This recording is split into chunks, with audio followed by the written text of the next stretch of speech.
Hello, my name is Sofia Milonov and welcome to Tide's GIS podcast. Tiede is a pharmaceutical corporation that has more than 50 affiliates worldwide, and one of the most familiar to us from Serbia is Chemify.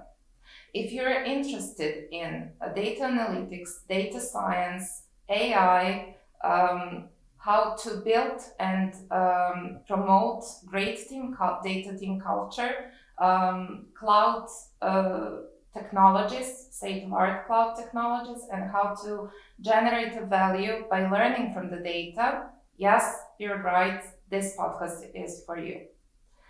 Joining me today, Maurice and Willy, directors of data science and global data analytics teams, and also my bosses. Hello. Thank you very much for coming to Belgrade to record this podcast with me. So, how are you? And would you like to present yourselves? Yeah, sure.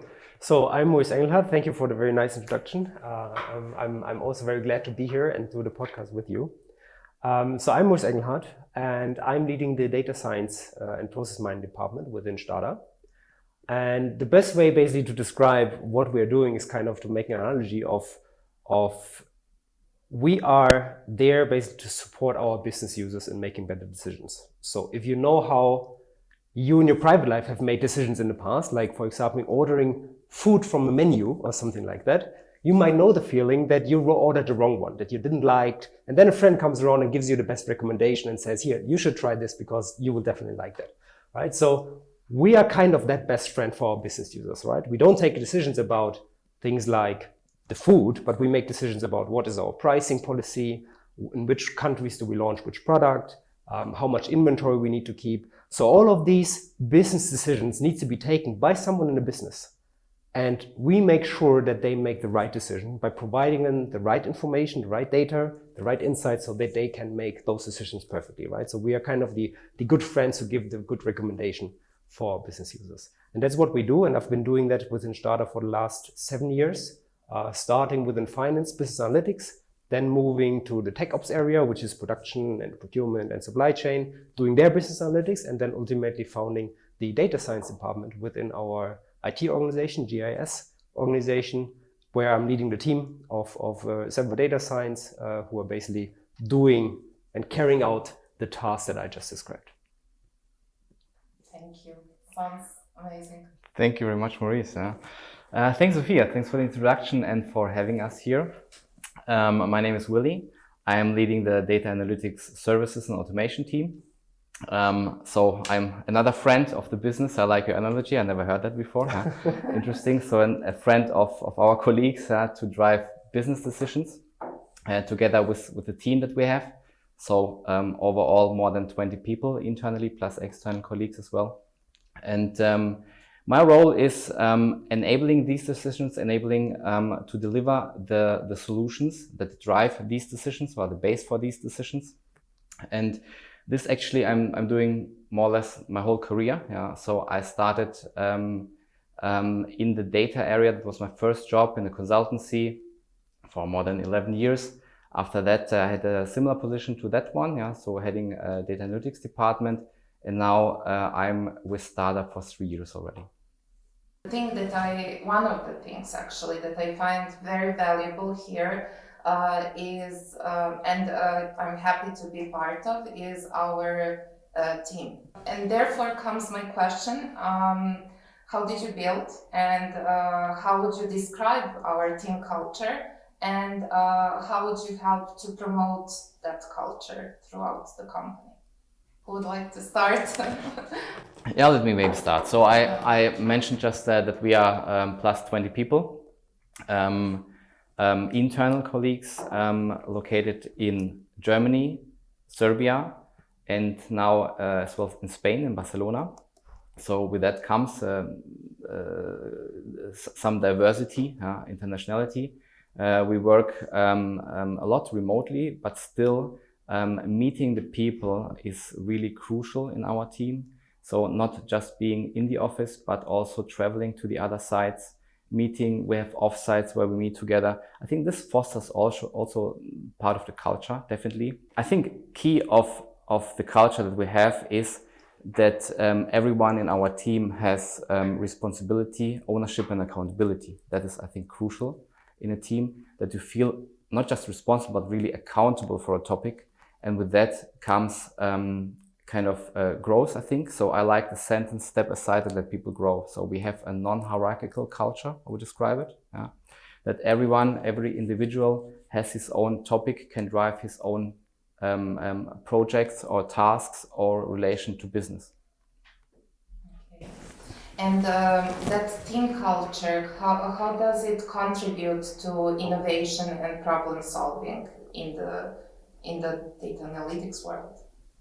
So one of the things that I would like to add there is as well that we have a very open culture, right? So in order to have these very low hierarchies, basically, everyone needs to be open, needs to be communicative with everyone, needs to be supportive of everyone else, right? So we have fluid teams kind of, right? So it's not like you work on that task alone. You work on that task with these persons and you might switch that around and work with other persons as well, right? So this is in our team, but also across the entire business areas, right? And this gives us a very, very good insight. So within our team, you can kind of say, not every individual knows every question, but if you ask someone from our team a question, either they can answer directly or they know someone in the team who might be able to help them, right? And we want them to then engage with those people and bring the support to the business, to the people that we are working with. And with that approach, we learn a lot about working with the business, so how they drive decisions, what is the problem that the business faces, right? Mm-hmm. It's usually not like I need a tool for something. So this is kind of the old thinking way oftentimes. What they have a business problem. And we want to understand the business problem so that we can then think about, okay, what are the tools that we can use with the knowledge and the backgrounds that we have in order to solve your problem that you're trying to solve. And this is kind of, I'll support you with that. Right? So this is what we are doing. And I think there, the openness culture, the innovative culture, the communication with everyone, being very low hierarchy so that everyone can work with everyone, I think that is really fostering that innovation. You can see that also in the Pulse service, for example, or if we just talk to our colleagues, what you hear, the feedback that we get is really the team. You said it in the beginning, that it's a team and that strengthens all the other topics. I think our role more or less is also to enable that thinking, that every individual has his own or her own tasks and topics, but also is part of a team. So as you said, they're together in the team, business can contact us and they know nevertheless who I will contact, I will get an answer out of that team. That is the strength. What you said about we are talking to business and trying to understand their problems and trying to find the best solution for them. I want to add there that also business accepts that solution and they want to take the latest technology to learn and to understand and to learn from the data at the end, which wasn't the case like a couple of years ago, I would say. I don't know if you have that feeling, but I think it's not just our team culture, but rather the company's culture, which is pretty amazing, right? Mm-hmm. Yeah, definitely. I think from that perspective, we both, the business and we, are responsible basically for bringing technology into the business. And so one part of our job, which is actually a very large part, is that we are the technology experts. Right? So we understand technology. We need to know that the business understands the business, but maybe not the technology to that extent. Right? So that's why we are here. And we need to communicate these complex things that are going around with cloud, with infrastructure, with network. We need to communicate that to the business so that they lose the fear of it and really accept that and are deploying these solutions in their business processes, right? Because they need to trust us and we need to trust them to use the technology properly. And part of our job is driving that adoption. And with that, you need to be a good communicator. Absolutely. And it's also not that separated, not that strict separated, like it used to be maybe 10 years ago when I look back in my career. We are responsible for the IT, for the platform, everything, but then up to a certain level, we are interacting very closely with business. You mentioned just adoption. Yeah? For example, we really drive the self-service at Stada, so that business really uses the technologies and creates their own solutions. So I think it's a bit outdated that business wants something, goes to the IT, the classical IT, then it gets to the backlog, and it's added to the backlog, and then half a year later they get the solutions. So we are, I would say, much more mature right now, as we collaborate in a different way with business. So they are not relying that strong on us. We enable them that they can create their own solutions, do their own analytics, so to make decisions faster. And the thing that you said that they create a user story and then after 6 months they get the end result, which sometimes might be not that something that they expected. That was like approach 10 years ago, and now we work agile, which means that we iterative deliver the value to the business, and there we reduce making mistakes. Now, when we said so many nice things about the team and the culture, what would you say that that are the key skill sets to be successful in data analytics, data science career? So we have different skill sets, as mentioned. We definitely need to have some technical background, that's true. For some tasks, we need to be more communicative or have more the project management background. For others, we need to be more kind of an analyst. But overall, I would say you need to have some business understanding, need to be a team player definitely, and need to be or need to want to take responsibility and ownership. That is crucial. Maybe to add on that, so curiosity is for me very important, right? So you only learn things that that interests you to some extent, right? And so if you're curious, people, and if you're curious, it makes it easier to learn, right? So that's why curiosity is one of the core skill set, because that enables them to learn the different kinds of role that someone needs to take, and to learn the different topics, to work with different business units, understanding their problem. And for that also empathy is something, right? So being able to switch your point of view towards what business units, business functions, what other people basically in the organization within the IT have on the topic, right? So that you can, because everyone has kind of their, to some extent, own priorities or things they need to take care of, right? So infrastructure team needs to take care of the costs of our cloud. Then we have maybe data science team needs to build AI algorithms, so they are caring about that. But we all work to the same goal, right? And you need to be able to understand the other ones. So changing the point of view that you have. So you need some kind of empathy. And of course, I think the big picture thinking is one of the things that are very crucial, right? So especially when you talk about data analytics, there's so many details that you can dive into, and you can get lost there, right? So you need to have the big picture of where do your skill set, what you are now doing. Now you build a database, now you're making ETL flow, now you build visualization. Where in the value chain is the added benefit of what you're doing, right? So starting from the process that generates the data, how the data is extracted, how it's stored, how it's visualized, how the data model looks like, and how you basically then drive decisions and the adoptions in the business, right? So the entire chain is something where you should have a good overview about what is going on, right? So we're not looking into the specialist who is perfect in, I don't know, designing a data model or a database, right? So we don't need perfection there. We need someone who understands and can relate what he's doing to everything else in this entire value chain.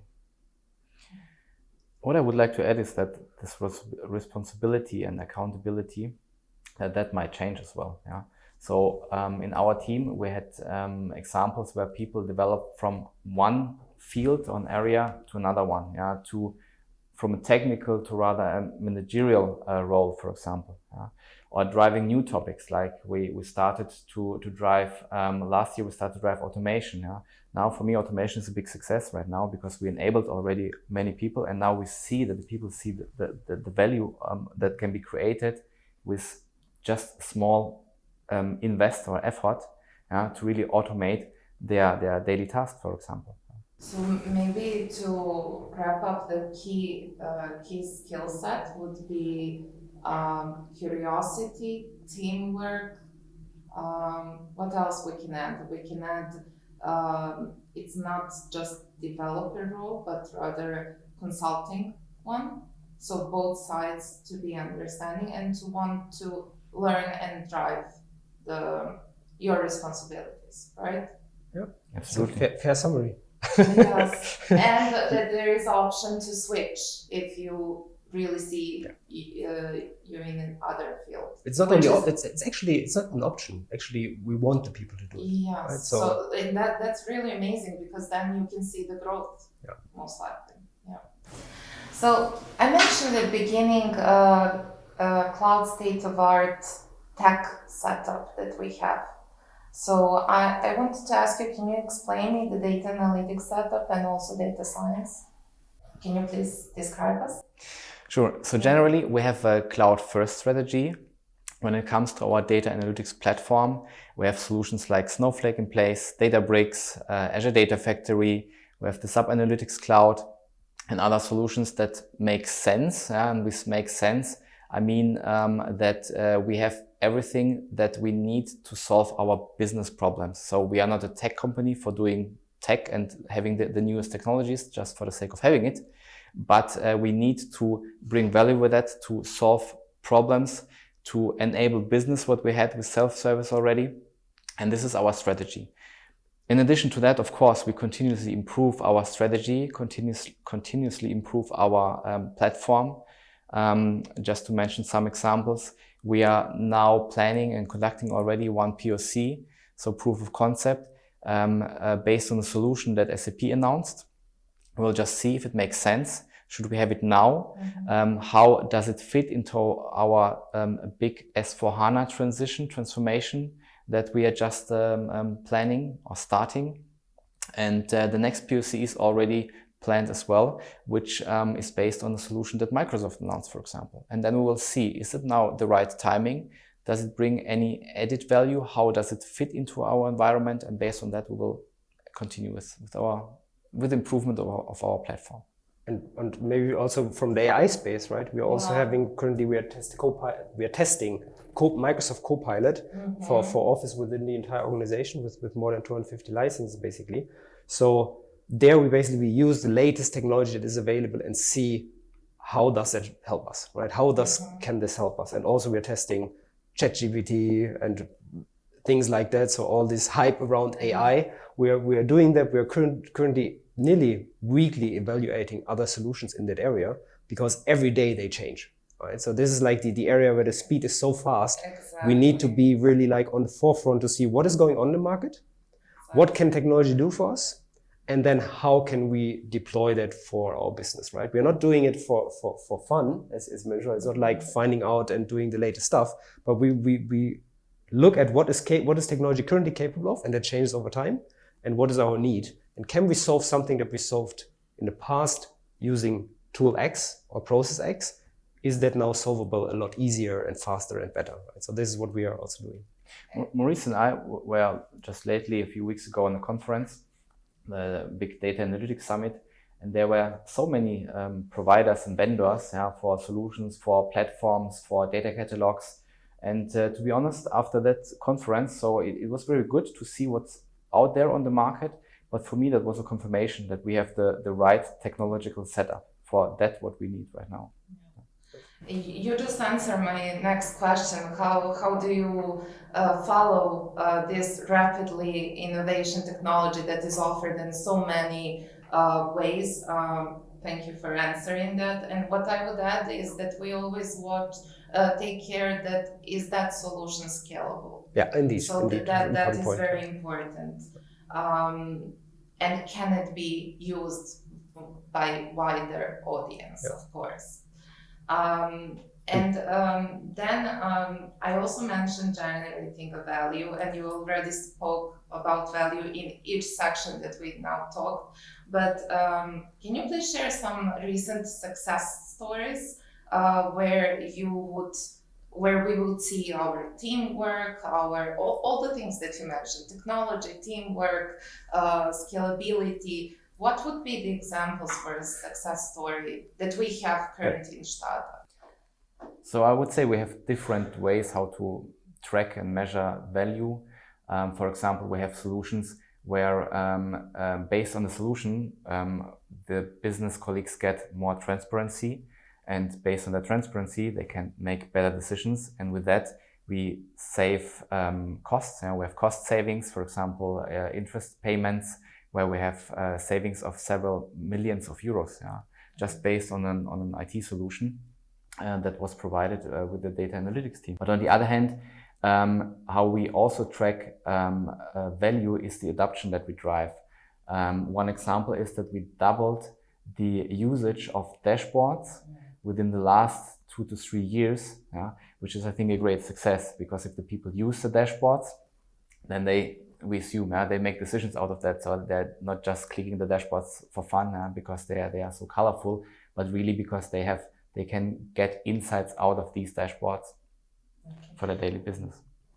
Maybe we can also mention self-service model with that. So it's not just using the dashboards, but also we teach business to create their dashboards, which is a pretty big deal and very valuable. Absolutely. So the dashboards I was talking about, that would not be possible just by the data analytics team, but business created even the majority of these dashboards that they're using. Business is building the dashboards, and there we change the way business works, which is pretty big deal, right? And I at the beginning, I was when I joined Tiede, and one of our leaders, when he presented the self-service model and the idea to implement together with you, after that you joined also, Willy, I didn't believe that that's possible, but look at us now. It's really possible. Yeah, it's a huge success. You wanted to say also something about the success stories, right? Yeah. So sorry for interrupting. No problem. Always welcome. So one of the things to mention is that we just recently wrote out our own version of ChatGPT to the entire company, right? Which is around 13,000 employees, and it's called Starter GPT, which is a very innovative way of that. Basically, so it's like the chatbot that is for our company, and you can use company data there without needing to worry that this leaves to OpenAI or somewhere else. And we have actually seen the usage from the people, and they told us how they're using it. So what they told us, they're using it for marketing campaigns, so designing marketing campaigns, doing project plans, writing LinkedIn articles, writing Twitter posts. So for all of these tasks, they're using it already. And we see how much they use it by how much basically we can track how many words this large language model basically writes per day. And it equates to 1 Harry Potter book per day, right? So they're really actively using that in their daily business already. And another topic that I would like to highlight, because that is kind of one of the core challenges that we had over the last year, also since Corona basically, there was a very high ambiguity and uncertainty in the market, right, with Corona, right? So there were lockdowns, so that resulted in people overstocking toilet paper or whatever it is, right? So people were buying medical products or not buying medical products that we have, for example, like sun protection. They were not buying it because there were not so many holidays basically taking place. So there was a huge uncertainty in the demand and also in the supply, right? So we had basically things like India, where they closed their borders for antibiotics for a certain time during Corona, right? So all of these things happened, and we need to be on top of that by basically still being able to provide the medicine to our customers and the patients ultimately. And this is what we've done there is we basically built an inventory prediction. So when you look at our stock levels that we have in our company, how much of a given product we need. So we built a product that's actually using AI to forecast how much inventory we are going to have. And with that, we can then basically say, do we need to buy more of that in order to fulfill demand, or do we need less of that? So then we do extra marketing campaigns to sell it, right? That's super important, because if we get more inventory suddenly, we might need to order another warehouse in a worst case, or even need to destroy the products if we're not able to sell them, right? Because they are out of expiry date. So these were challenges that we had, and we were super successful in doing that. It was a very long project, very long running. But it was agile done, so we got results very fast and then improved on that iteratively over time. So anyway, I would like to close this GIS podcast with the questions about the future. So what are the future topics, goals for data analytics and data science team, and how are you planning to achieve them? Yeah, first of all, we are continuously adjusting and improving our data strategy that we have. Let it be the technology, the platform, the POCs, the proof of concepts that we conduct that I mentioned before. But the big thing that is coming up right now is the S/4HANA transformation. So that will definitely take some of our resources. And the goal is, of course, to deliver in time, budget, and quality. But in addition to that, I see that as a big opportunity also to get rid of some legacy solutions that we have, to improve and to really find new ways of analytics with S/4HANA. So I really see that as an opportunity. In addition to the strategical topics that we have based on our current solutions. How does Gen AI and AI in general and things like ChatGPT joining the data science team and participating there? So I think it has a profound impact of how we basically do work. So first of all, for every business user basically and every IT person, but specifically for data analytics, I think there's a couple of things coming and that are on the horizon. One of the things is that AI, and specifically like these copilots, when you look at GitHub Copilot, which is like the programming assistant that you have, so it writes functions for you, just say what kind of function you want, and it writes the function for you. So something like that we already have, or seeing that this will come into the data analytics world as well, right? So when you think about things like text to SQL, where you only write, okay, this is the question that I have, and then the AI automatically generates the query to the database and actually builds the visualization out of that, right? So your role, when you've been formally someone who builds visualization or builds SQL queries, that topic you will do less of that work in the future, right? So in the future, it's when I mentioned the entire chain of how the value delivery looks like, you still need to have the general architecture in your mind, how things flow into each other. Translating the real world into your data model is still something that humans will, for the next couple of years at least, will be doing. But doing the very technical stuff will get less and less and less, right? So everyone will be able to be someone who builds visualization. Everyone will be able to do that. But is that person able to build a visualization that actually helps the business the most and makes it easy for the business to use it? That's then the topic of a data analyst and the people who work in data analytics, right? To really translate that. But the technical stuff will get less, which means you have more time for thinking about the broader picture and actually thinking about the adoption, thinking about the change management. So I think that is a clear view where the market and the technology is moving towards to. So when this is going to happen, I don't know, right? Probably in the next couple of years, we are going to see the system become better and better and better already. But this is kind of don't focus on being the expert in a programming language or being the expert in some specific database. Focus on the broader picture, because the pure technical stuff will get away. And that's great career advice, right? To understand the concept, but focus on bigger picture. Okay, I have no questions. I hope you enjoyed. I enjoyed so much talking to you. Thanks a lot, Sophia. I hope you like coming to Belgrade and you will visit us again. And I would like also to thank you if you stayed until end to watch this podcast, and see you on the next one.